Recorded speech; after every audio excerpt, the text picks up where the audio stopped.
Matt specifically said to Hector, your days of White Tiger as being White Tiger are done. So it did surprise me a little bit when he went and just suited up. I know. I know we'd seen shots of him. You haven't even made it one night.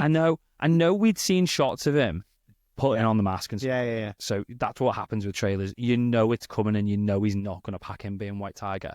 But I thought, at least given an episode, reluctantly come back as White Tiger to help Daredevil or something. Well, this is where I thought they were being clever, because I'm sure that in the trailers we'd actually seen White Tiger fighting. We did, but it was the CCTV footage that we saw at the start of episode 1. Was it? Yeah. Because I was wondering whether that was the hint that somebody else is going to take the mantle.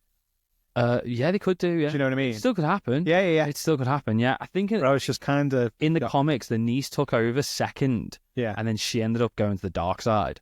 And then the sister took over, so the niece's mum took over. Right. As it. And I think she's like the most prevalent White Tiger in comics. Right, okay. But yeah, could go either way.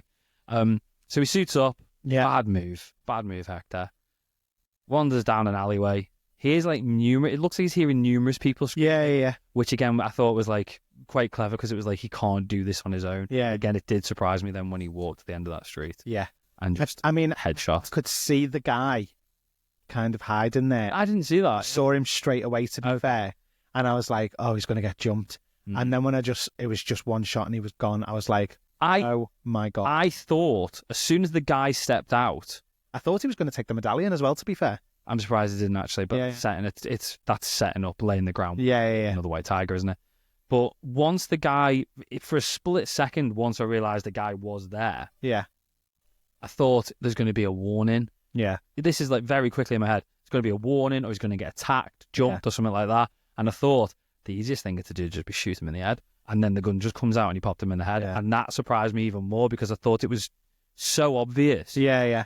That Marvel TV movies, they don't do that. They drag it out. Yeah. So for it just to be like, bang, you're gone. Yeah. The amulet's not particularly good, is it? I said medallion, I meant amulet. Medallion, whatever. I thought it'd give him some, I don't know. Maybe not being shot in the head, but yeah, clearly, yeah. Yeah. And he's gone. I know. And that was it. By a dude in a Punisher shirt, bulletproof vest. So do we think it was Punisher?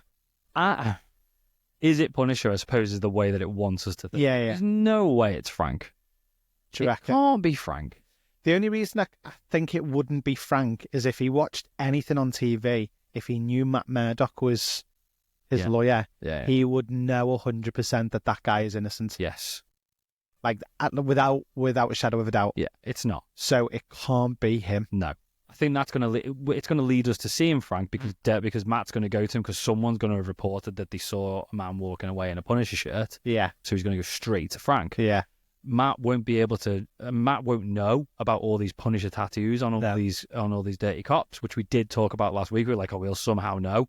It now ties into the story better that he doesn't know. Yeah, so it goes to Frank, and then it all sort of comes from there. Yeah. There's no way it was Frank. The other question is, right, it's not going to be Frank. It's going to be a dirty cop. Yeah. It's more likely going to be a dirty cop. If it is a dirty cop, is it just one who has just gone, right, you thought you've got one over on us? Well, I'm wondering. Or has somebody sent him? I'm wondering whether it's that guy that was in the courtroom, the one that leant over with the neck tattoo. Yeah, it could be him. But it was quite beefy, but I don't know whether that was because it was... Oh, yeah, I think he had like Kevlar and stuff like that. But I think it might be him. So do we think he's just done this of their own accord? Because otherwise it was a weird focus on him with the neck tattoo for him not to go up again. Powell had one on his wrist and somebody... No, I know, but Powell's been a character. Yeah, whereas this guy was just sat at the thing, so for me it would make sense if it was... Yeah, it would do.